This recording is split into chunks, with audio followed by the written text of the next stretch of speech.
Hi, it's Dr. Tracy Papa. Welcome to the channel where we talk about all things high-risk pregnancy. Don't forget to subscribe to the channel and turn on your notifications if you want to be the first to know when new content is published.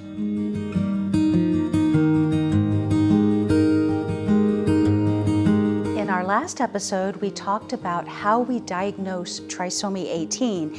And if you're interested in trisomy 18, you should probably back up and watch that episode before you come back to watch this one.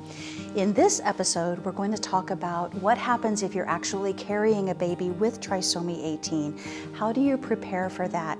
Some of the questions I get asked the most from parents who are expecting a baby with trisomy 18 are, will my baby with trisomy 18 survive?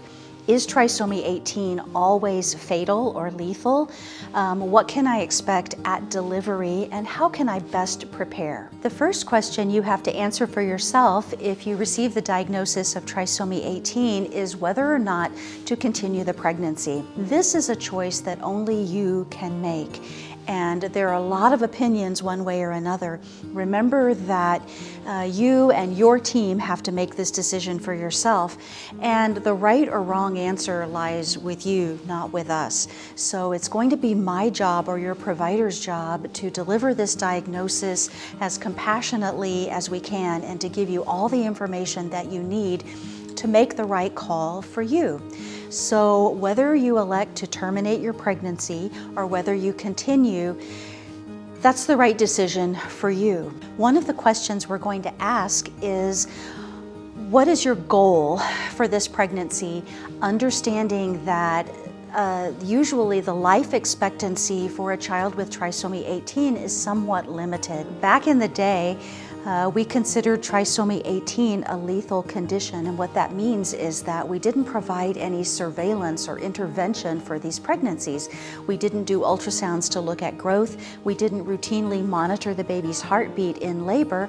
We just basically let nature take its course. The story is a little bit different now, since we know that babies with trisomy 18 are sometimes able to survive for longer periods of time. We're talking about years sometimes. And we now try to take our cue from you, the parents, based on what your goals are for your baby.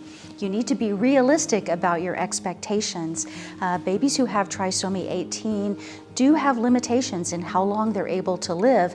They also vary a lot depending on whether or not birth defects are present. There's still some controversy about whether or not to repair major heart abnormalities, for instance, in babies who have trisomy 18. So you will want to have very clear and explicit conversations with your provider, and even contact a pediatrician or neonatologist if there's one in your area to talk about these things and ask those questions. In terms of life expectancy for babies with trisomy 18, it varies a lot.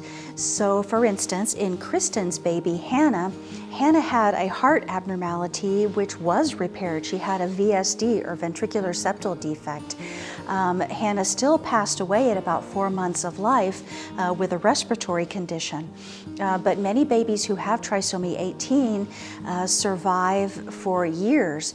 And one of the things you have to remember when you're talking about caring for a baby with trisomy 18 is that it can vary a lot depending on what underlying health conditions or birth defects these babies have. One thing that we tend not to talk about, and I think we need to, because all of our conversations tend to center around what it's like to care for your baby with trisomy 18, and focusing on their quality of life is your own quality of life and the quality of your family life. It's a delicate and difficult balancing act, but it's something that I really want you to think about, because it's important to care for your baby with trisomy 18, but you can't do that if you're not also planning to take care of yourself.